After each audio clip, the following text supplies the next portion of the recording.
श्री कृष्ण कहते हैं, जो मन शुद्ध और वैर भाव से मुक्त होता है, विपत्ति पर उसे किसी का साथ न भी प्राप्त हो तो ईश्वर के साथ की शक्ति किसी न किसी रूप में उसके साथ होती है।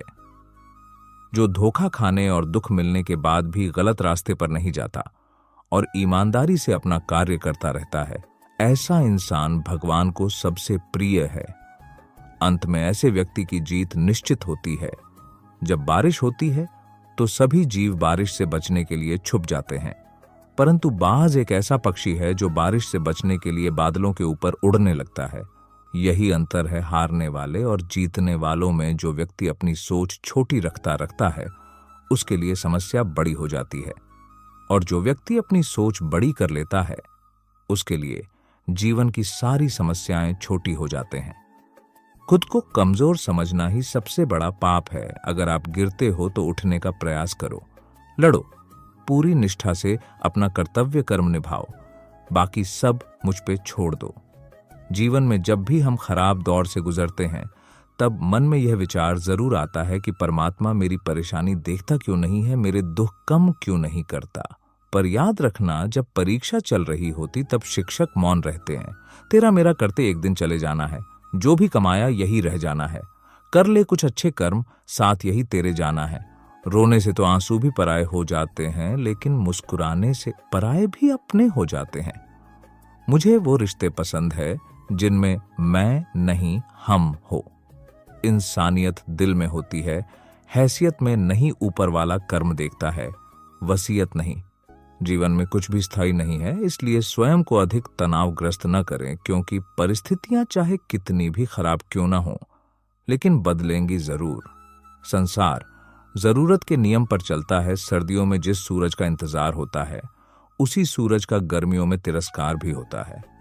अतः आपकी कीमत तब होगी जब आपकी जरूरत होगी। कलयुग चल रहा है, इसलिए ये विचार दिल से निकाल दीजिए कि बिना मतलब के कोई आपसे रिश्ता रखेगा। अपने पास ऐसा जरूर कुछ बचा कर रखिए कि लोग उसे पाने के लिए आपसे जुड़े रहें। खुद को खाली मत होने देना, क्योंकि लोग खाली चीजों को कचरे के डिब्बे में डाल देते हैं। मांगी हुई खुशियों से किसका भला होता है? किस्मत में जो लिखा होता है उतना ही अदा होता है।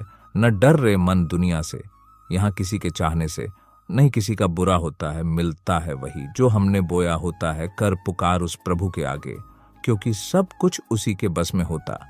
ईश्वर को तभी शिकायत कीजिए जब आप ईमानदार हो। खुद निरीक्षण करिए खुद का। अगर आपको लगता है आपने ईमानदार रहते हुए उतना प्रयास किया जितना उस काम को सफल होने के लिए करना चाहिए, तो यकीन मानिए ईश्वर कभी किसी को शिकायत का मौका ही नहीं देते। कोई तुम्हारे बारे में बुरा सोचता है तो यह उसके कर्मों में लिखा जाएगा। बुरा सोचकर अपना वक्त और कर्म खराब करते हो। मनुष्य को अपनी गलतियों की सजा भले ही तुरंत न मिले, परंतु समय के साथ कभी न कभी सजा अवश्य मिलती है।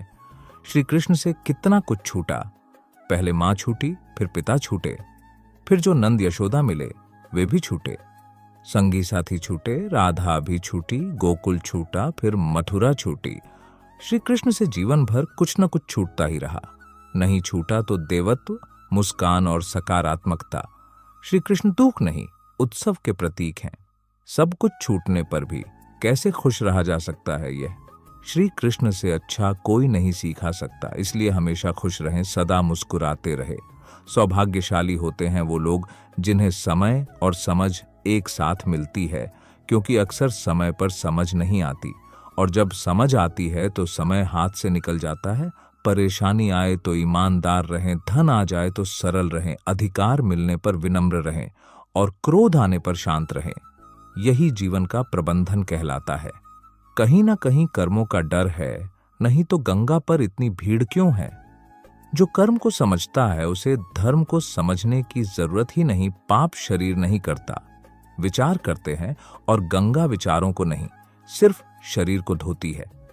परिवर्तन का शोक करने से परिवर्तन स्थगित नहीं होता। यह संसार का कठोर नियम है।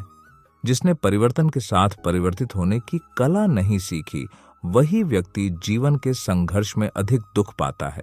आप कोई भी हो, संसार में आए हैं तो संघर्ष हमेशा रहेगा। कृष्ण ने हर परिस्थिति को जिया और जीता। कृष्ण कहते हैं, परिस्थितियों से भागो मत, उसके सामने डटकर खड़े हो जाओ, क्योंकि कर्म करना ही मानव जीवन का पहला कर्तव्य है। हम कर्मों से ही परेशानियों से जीत सकते हैं।